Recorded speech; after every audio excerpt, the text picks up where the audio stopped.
Ассалаумағалейкум, көзі қарақты көрермен, эфирде жаңалықтар қызметі, студияда Еркебұлан Нұрпейісов.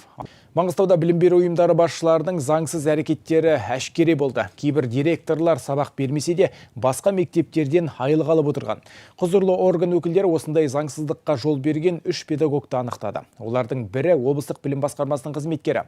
Қалған екеуі Қарақия аудандағы білім үйлестіру орталығының басшысы мен нөмірі 7-ші орта мектептің директоры. 3 қызметкерде адалған аудандағы кешкі ауысымды мектептен заңсыз айлық алып келген. Олар пән мұғалімдері болып тіркеліп, сабақ бермеген болып шықты. Білім саласына талдау жүргізу барысында Қарақия аудандағы кешкі ауысым дейді ғой, вечерний школа дейді. Сол кездегі ауысымдағы мұғалімдердің сабақ бермей жалақы алып жүрген директері анықталды. Соның ішінде облыстық білім басқармасының бір қызметкері, сонымен қатар Қарақия аудандық нөмірі 7-ші мектептің директоры, тағы да бір мектептің директорлары сол жерде жаңағы математика пәнінен, қазақ тілі пәнінен сабақ берді деп көрсетіліп, ол кісілердің сабақ бермеген директері анықталды.